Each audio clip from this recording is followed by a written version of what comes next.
Assalamualaikum warahmatullahi taala wabarakatuh dan salam sejahtera. Sekali lagi bersama saya Arizal Rahman, hos Jelajahi Wilayah PKS bersama Afin Bank. Rancangan ini dibawakan oleh Afin Bank sentiasa untuk anda. Untuk episod kali ini, mencipta PKS Lestari Alam, kita akan mengupas dan berkongsi dengan anda mengenai pentingnya kita sebagai usahawan bukan sahaja untuk berniaga dan mencari rezeki, tetapi kita juga perlu menjadi seorang yang bertanggungjawab terhadap alam sekitar. Ini termasuklah menggunakan bahan-bahan yang mesra alam untuk pengeluaran dan pembungkusan produk kita. Melalui bisnes yang mesra alam ini juga akan dapat mendidik kaki tangan atau pekerja kita juga kepada pelanggan kita agar sama-sama menjaga kelestarian alam yang mampan. Seperti biasa, saya tidak berseorangan kali ini dan saya tak sabar-sabar nak memperkenalkan tetamu saya pada kali ini. Selamat datang dan terima kasih kepada Yang Berbahagia Dr. Munirah Syahbudin dari MLab yang telah sudi ke rancangan Jelajahi Wilayah PKS. Apa khabar, Doktor? Khabar baik. Terima kasih atas pengenalan. Sama-sama, Doktor. Okey, dan episod kali ini iaitu Jelajahi Wilayah PKS bersama Afin Bank dalam episod Mencipta PKS Lestari Alam. Okey, Doktor, saya nak tanya juga dengan Doktor kan. Boleh Doktor terangkan seberingkas bagaimana sebenarnya MLab ni tertubuh dan macam objektif penubuhannya?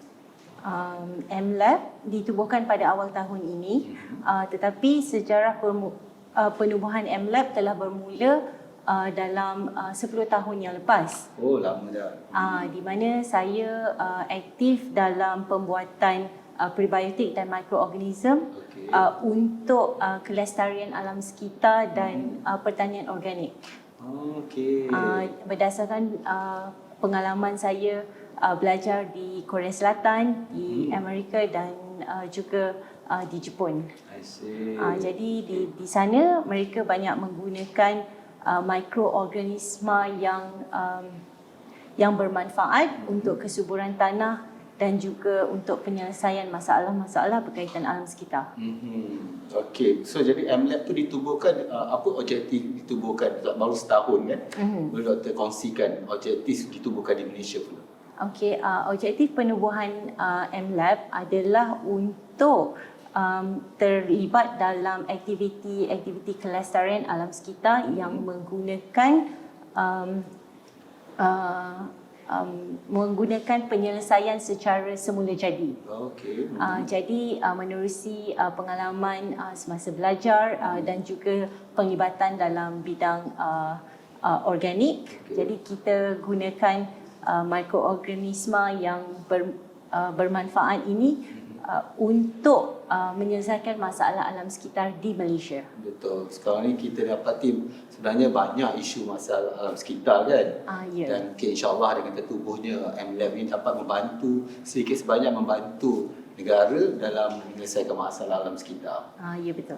Okey, Doktor, saya tertarik dengan 3 aktiviti penting yang disenaraikan dalam operasi MLab. Boleh Doktor terangkan sebab ada 3 perkara asas tersebut seperti asas yang semula jadi, tanpa karbon dan juga bahan dan kuasa baru. Boleh Doktor jelaskan apa sebenarnya 3 aktiviti ini? Okey, 3 aktiviti pertama, penggunaan tanpa karbon. Jadi pembuatan mikroorganisma yang bermanfaat kita ni, kita menggunakan bahan-bahan yang senang didapati di Malaysia. Okey. Mikroorganisma yang kita gunakan juga memang terbukti tidak mendatangkan penyakit. Okey. Jadi apabila kita konsep tanpa karbon ni adalah disebabkan oleh penggunaan fotosintetik bakteria yang kita gunakan sebagai salah satu mikroorganisma dalam prebiotik kita.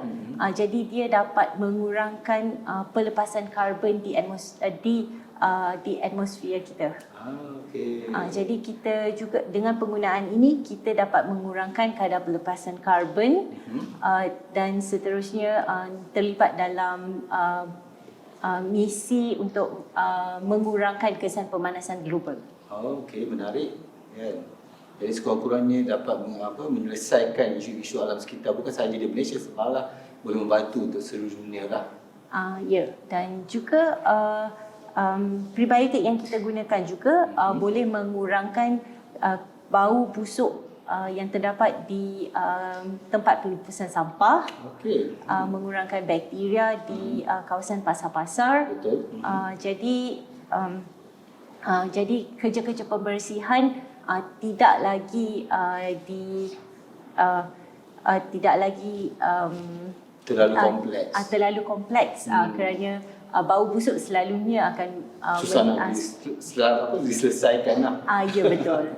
Betul. Sekurang-kurangnya produk daripada MLab hasilkan dapat membantu untuk menyelesaikan masalah-masalah yang kita kadang-kadang tak terfikir pun macam mana nak selesaikan, seperti bau busuk. Ya. Kan? Okey. Jadi bila kita menggunakan prebiotik yang dihasilkan daripada MLab, bau busuk ini akan bertukar menjadi bau-bau buah-buahan. Oh ya? Seperti bau kicap.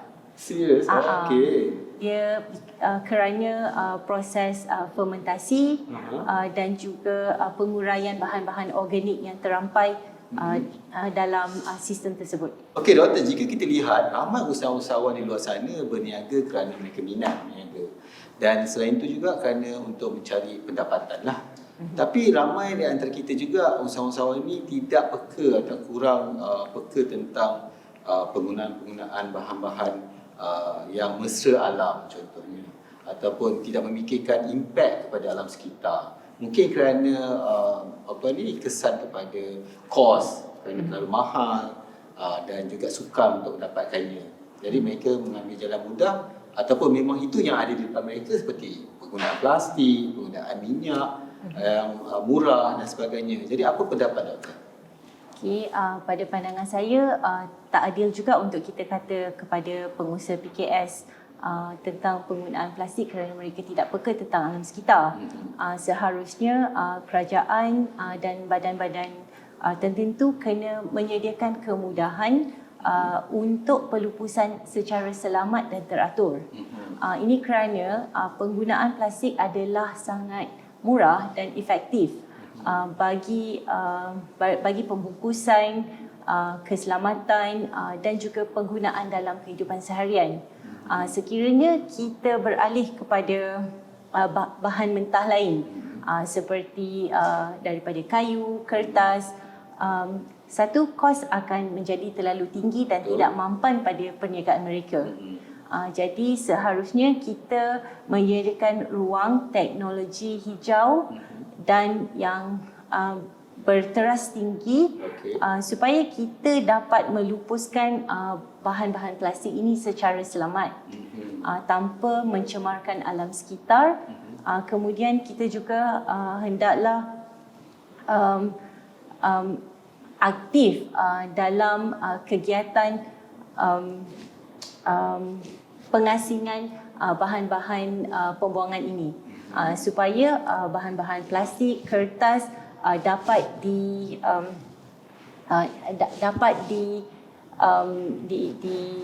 dirawat dengan secara selamat dan teratur. Betul. Okey, itu dia. Cara sebenarnya ada caranya kan? Ya. Okey. Okey doktor, saya nak tanya sebagai usahawan PKS yang mempunyai tanggungjawab terhadap alam sekitar untuk generasi kini dan akan datang, apa sebenarnya nasihat yang terbaik untuk mereka ni doktor? Okey, untuk memastikan kelestarian alam sekitar pada masa hadapan, pendidikan tentang pemeliharaan hendaklah dipupuk daripada rumah. Okey, daripada rumah kita boleh didik anak-anak untuk pengasingan sampah bermula daripada bahan organik, bahan kertas dan juga bahan makanan. Kemudian inisiatif ni hendaklah disokong oleh agensi kerajaan dan juga swasta dengan menyediakan kemudahan-kemudahan untuk mengangkut barang-barang yang diasingkan ini. Kerana kita lihat walaupun terdapat terdapat isi rumah yang melakukan pengasingan ini, tetapi apabila sampai kepada kontraktor yang mengangkut sampah-sampah ini akan dicampurkan semula. Jadi inisiatif ni tidak ke mana-mana. Jadi kita hendaklah bekerjasama secara bertanggungjawab untuk memastikan cara pelupusan dan pengendalian sampah-sampah ini lebih teratur, terjamin dan selamat. Betul. Jadi kalau untuk usahawan ni juga, kalau mereka berniaga ada kedai ke atau saya tak langsung orang juga akan mendidik pekerja-pekerja mereka, Betul. mendidik mereka pekerja-pekerja kaki tangan mereka untuk melatih mereka supaya pengasingan sampah bermula daripada walaupun di rumah tapi dibawa ke tempat kerja juga. Okey doktor, MLab merupakan top 5 winner untuk Selangor Accelerator program yang dianjurkan oleh SIDAC dan ditaja oleh Affinbank. Boleh doktor kongsikan pengalaman yang tak dapat dilupakan sepanjang menyertai program tersebut? Antara pengalaman yang tidak dapat kami lupakan adalah sesi bersama mentor, di mana saya banyak belajar tentang bahasa-bahasa keusahawanan yang saya tidak pernah dengar sebelum ni. Kerana saya berlatar belakangkan sains, jadi kehidupan saya banyak membuat kerja-kerja berkaitan dengan tugas sebagai akademik. Jadi istilah-istilah keusahawanan ni adalah baru, dan saya banyak belajar bersama-sama dengan kawan-kawan yang lain. Kiranya sepanjang program tersebut, doktor dan tim dapatlah sama-sama menerapkan lagi ilmu keusahawanan tu dengan lebih banyak lagi. Ya, kerana pada mulanya saya tidak mempunyai keyakinan untuk masuk pertandingan ni. Jadi dengan sokongan rakan-rakan yang terlibat dalam pertandingan tersebut, serta mentor, fasilitator, jadi kami di MLab dapat keyakinan. Okey, alright. Tahniah kepada doktor dan juga kepada MLab di atas kemenangan tersebutlah. Ya, sememangnya tidak dapat dinafikan dan telah terbukti bahawa Affinbank sentiasa memberikan tumpuan kepada kemampanan sesebuah perniagaan melalui pakej-pakej bantuan kewangan kepada usahawan-usahawan PKS. Okey doktor, sebelum kita mengakhiri temu bual kita ni, boleh doktor berikan sedikit tips dan panduan kepada para usahawan PKS agar mereka dapat menjadi seorang usahawan yang bertanggungjawab terhadap alam sekitar dan sensitif kepada kemampanan alam sekitar di Malaysia. Okey, nasihat saya pertama, jangan berhenti berusaha dan mendapatkan ilmu, kerana ilmu berkaitan dengan alam sekitar ni boleh didapati di mana-mana dan kita hendaklah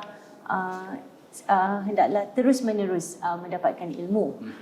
Kemudian kita juga jangan mudah mengalah dan teruskan usaha, kerana bidang keusahawanan memerlukan mempunyai daya saing yang tinggi. Betul.